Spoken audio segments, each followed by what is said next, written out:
त्र्यंबकं यजामहे सुगंधि पुष्टिवर्धनम् उर्वारुकमिव बन्धनात् मृत्योर्मुक्षेत्रमान्मता। ओम नमः शिवाय। हर हर महादेव। नमस्कार प्रिय भक्तजनों, आप सभी का मायरा वॉइस चैनल में हार्दिक स्वागत है। आप सभी का दिन शुभ और मंगलमय हो और भगवान भोलेनाथ की कृपा आप सभी पर सदा बरसती रहे। इसी कामना के साथ ही आज के इस वीडियो में आप सुनेंगे शिव महापुराण का अध्याय 3। तो इस अध्याय को पूरा भक्ति भाव से और प्रसन्न चित्त मन से पूरा अवश्य सुनिए, ताकि आपको भी सावन के महीने में भगवान शंकर का आशीर्वाद प्राप्त हो सके। और कमेंट बॉक्स में हर हर महादेव अवश्य लिखें। आज के तीसरे अध्याय में आपको सुनने को मिलेगा भगवान शिव का देवताओं को विष्णु के पास भेजना। ब्रह्मा जी बोले, हे नारद, इस प्रकार सब देवताओं ने त्रिलोकीनाथ भगवान शिव को उन तीनों तारक पुत्रों के आतंक के विषय में सब कुछ बता दिया। तब सारी बातें सुनकर भगवान शिव बोले, हे देवताओं, मैंने तुम्हारे कष्टों को जान लिया है।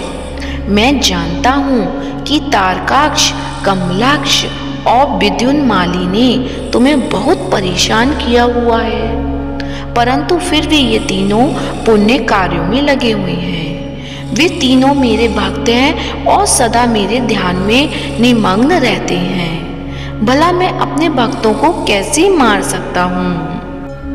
वे तीनों तारक पुत्र पुण्य संपन्न हैं। वे प्रबल होने के साथ साथ भक्ति भावना भी रखते हैं।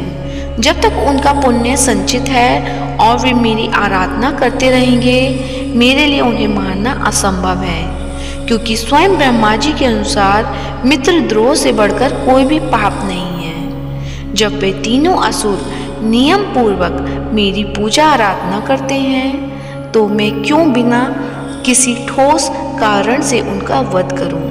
हे देवताओं, इस समय मैं तुम्हारी कोई सहायता नहीं कर सकता। अब तुम सब श्री हरि विष्णु की शरण में जाओ, अब वे ही तुम्हारा उद्धार करेंगे।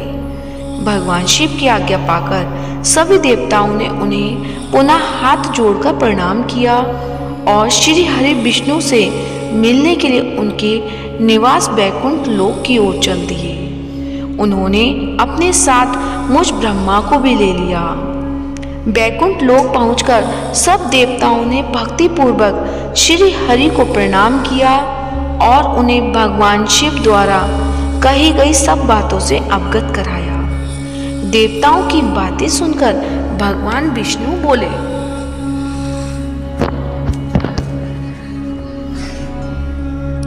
हे देवताओं, यह बात सत्य है कि जहाँ सनातन धर्म और भक्ति भावना हो, वहाँ ऐसा करना उचित नहीं होता।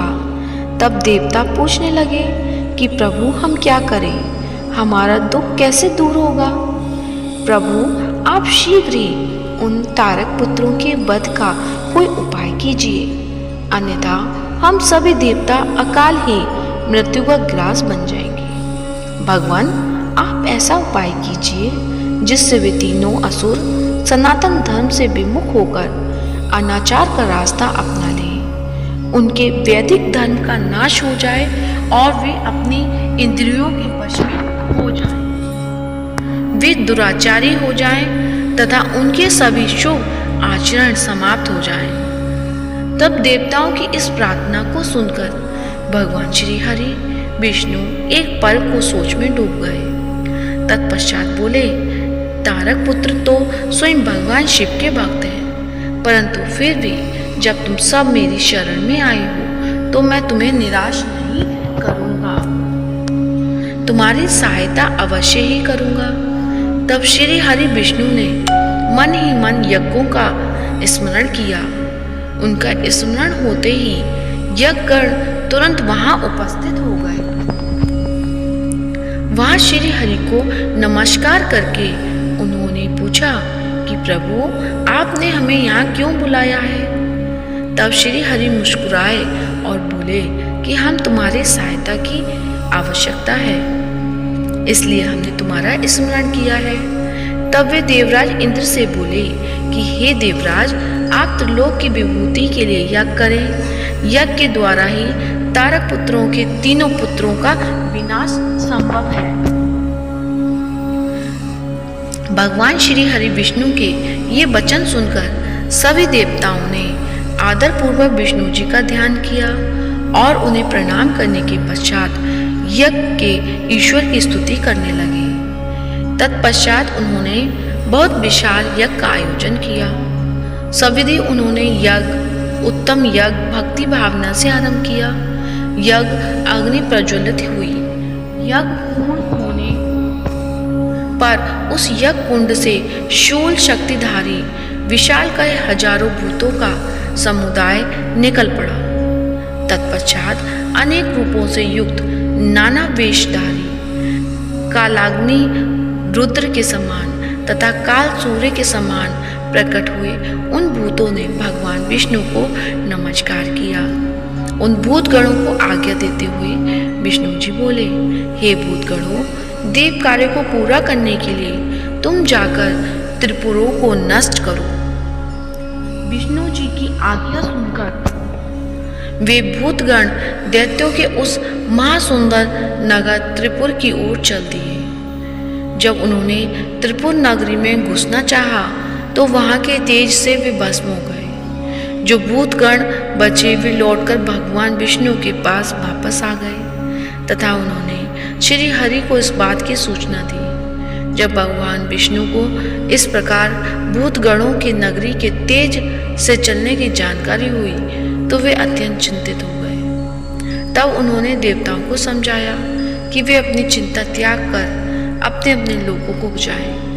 मैं इस संबंध में विचार करके आपके लाभ के लिए यथासंभव कार्य करूंगा। मैं तारकाक्ष, कमलाक्ष और विदुन्माली नामक तीनों असुरों को शिव शक्ति से विमुख करने का प्रयास करूंगा, तभी उन पर विजय पाना संभव होगा। जब श्री हरि को प्रणाम करके सभी देवता अपने अपने लोगों को वापस लौट गए तो विष्णु पुराण का तीसरा अध्याय यहीं पर समाप्त होता है। तो प्रेम से बोलिए हर हर महादेव, हर हर महादेव। तो आइए अब सुनते हैं सावन के महीने में प्रतिदिन सुना जाने वाला श्री शिव चालीसा। तो प्रेम से बोलिए शंकर भगवान की जय हो। श्री गणेश गिरजा सुवन मंगल मूल सुजान, कहत अयोध्या दास तुम देहु अभय वरदान। जय गिरिजापति दीन दयाला, सदा करत संतन प्रतिपाला। भाल चंद्रमा सोहत नीके, कानन कुंडल नाग फनी के।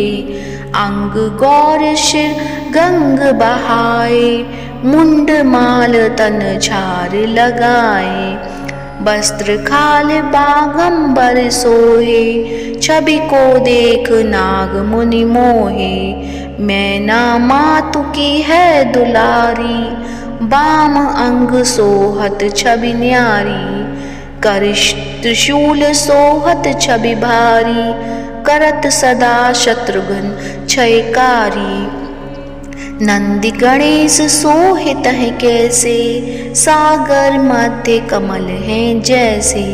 कार्तिक श्याम और गणनाऊं, या छवि को कही जात न काऊं। देवन जब ही चाहे पुकारा, तब ही दुख प्रभु आप निवारा। किया उपद्रव तारक भारी, देवन सब मिले तुम ही जुहारी। तुरत षडानन आप पठायु, लवनी नेश महमारी गिरायूं। आप जलंधर असुर सहारा, सुयस तुम्हार विदित संसारा।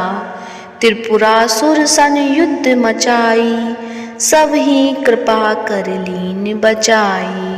किया तप ही भागीरथ भारी, पूरब प्रतिज्ञा तसु पुरारी दानिन मह तुम सम को नाही सेवक स्तुति करत सदाही वेद नाम महिमा तब गाई अगत अनादि वेद नहीं पाई प्रकट उदधि बंधन में ज्वाला जरा सुरासुर भय हो बिरहाला कीन दया तह करी सहाई नीलकंठ तव नाम कहाई पूजन रामचंद्र जब कीना जीत के लंक विभीषण दीना सहस कमल में हो रहे धारी कीना परीक्षा तब ही पुरारी एक कमल प्रभु राख्यूं जोई कमल नयन पूजन चह सोई कठिन भक्ति देखी प्रभु शंकर भय प्रसन्न दिए इक्षित वर जय जय जय अनंत अविनाशी करत कृपा सबके घटवासी दुष्ट सकल नित्य मोहि सतावे भ्रमत रहे मोहि चैन न आवे त्राहि त्राहि मैं नाथ पुकारो यही अवसर मोहि आन उबारो ले त्रिशूल शत्रुघ्न को मारो संकट से मोहि आन उपारो मातु पिता भ्राता सब कोई संकट में पूछत नहीं कोई स्वामी एक है आस तुम्हारी आए हरहु अब संकट वारी धन निर्धन को देत सदाही जो कोई जांचे वो फल पाई स्तुति के ही विधि करो तुम्हारी चमुनाथ अब चूक हमारी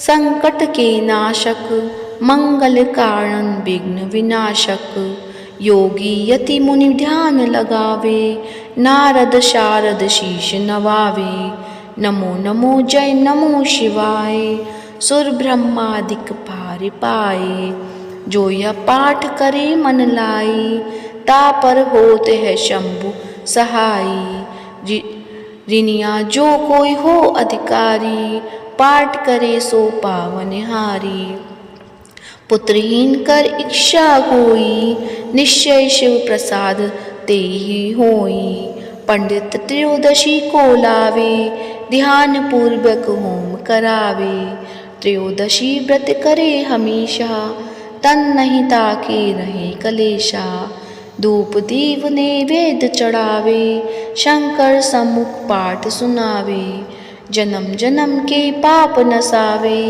अंतवास शिवपुर में पावे कहे अयोध्या आस तुम्हारी जानी सकल दुख हरहु हमारी नित नेम कर प्रातः ही पाठ करो चालीसा तुम मेरी मनोकामना पूर्ण करो जगदीश मकसर छठी हेमंत ऋतु संबत 64 जान स्तुति चालीसा शिव ही पूर्ण कीन कल्याण। तो प्रेम से बोलिए हर हर महादेव। उम्मीद करती हूँ आज की कथा अच्छी लगी होगी। कथा अच्छी लगी है तो वीडियो को लाइक करें, शेयर करें और कमेंट में हर हर महादेव अवश्य लिखें और इस वीडियो को ज़्यादा से ज़्यादा शिव भक्तों को फॉरवर्ड करें। धन्यवाद।